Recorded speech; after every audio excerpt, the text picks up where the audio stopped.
Alors, je suis M. Amiani, je suis président d'une association patronale qui s'appelle le Forum des chefs d'entreprise. Elle a maintenant 12 ans d'existence et elle a mission d'abord de défendre les intérêts des membres, mais surtout de défendre la libre entreprise, le marché, l'investissement et d'une manière générale, toutes les facilités et toutes les simplifications qui feraient que l'environnement des affaires soit amélioré.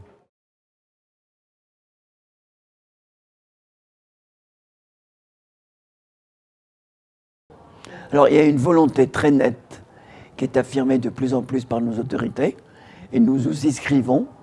Nous avons la même analyse. Cette volonté souhaite que l'Algérie renoue avec son ambition industrielle. Notre économie ces dernières années, du fait du libéralisme, qui s'est traduit par une ouverture quasi totale du marché, notre économie donc a été complètement et reste sous l'emprise des importations. 90% des besoins de notre population sont assurés par des importations de produits qui viennent de l'extérieur. On considère qu'il y a une nécessité de mettre en œuvre une politique active de soutien des investissements productifs, de façon à produire localement une partie de tous ces biens et services que nous importons. Focus qui est mis là-dessus, avec des instructions précises données aux banques pour faciliter les financements, pour donner des terrains, donc aux zones industrielles, et d'une manière générale, toutes les procédures qui accompagnent cette prise de risque dans le domaine de la production.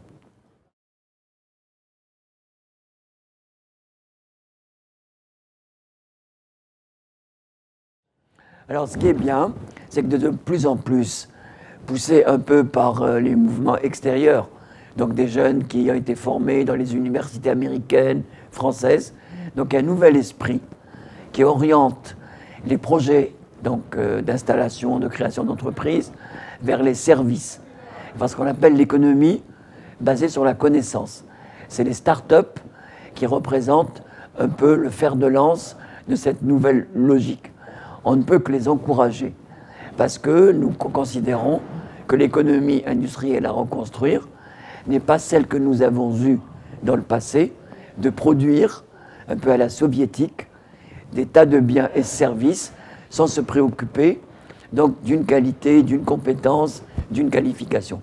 Donc cette sortie de crise que nous souhaitons, on souhaiterait l'organiser vers le haut, par cette recherche donc de nouvelles formes d'organisation. Et les jeunes, on le constate de plus en plus, sont tout à fait dans ce schéma d'organisation, on s'en félicite.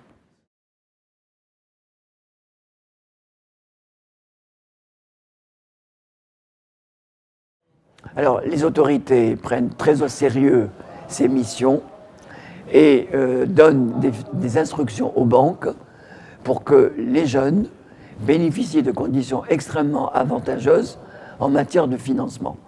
Donc il y a également des locaux qui sont prévus de mettre à leur disposition. Et d'une manière générale, l'aspect le plus important qui était un facteur de blocage, les financements, beaucoup de facilités vont de plus en plus être accordées pour que, je ne dis pas qu'il y ait une aisance financière tout azimut, mais des crédits qui encouragent fortement la création de ce type d'entreprise.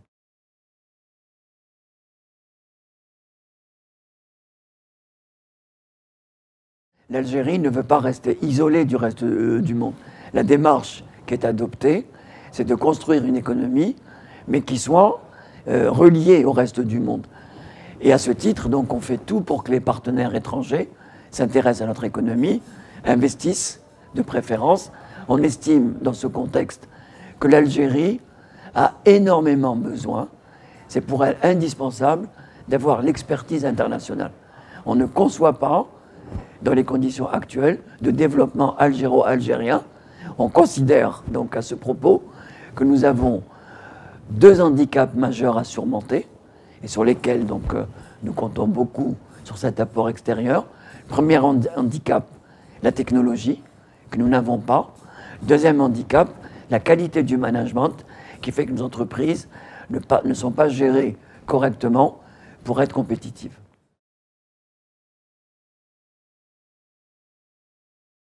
Alors, ces révolutions ont épargné notre pays, qui reste stable et plutôt réservé sur le devenir de ces pays, sur lesquels on avait mis un focus avec beaucoup d'espoir au début, mais qui de plus en plus nous inquiètent et provoquent plutôt des désenchantements. Alors, nous récupérons, entre guillemets, les investisseurs, parce que dans la région, l'Algérie représente un potentiel de croissance, mais également une stabilité avec des fondamentaux qui sont extrêmement positifs. Nous sommes conscients de cette singularité positive, nous voulons en tirer profit, et il y a toute une série de mesures qui vont également mettre un focus pour donner plus d'attrait au marché et aux investissements.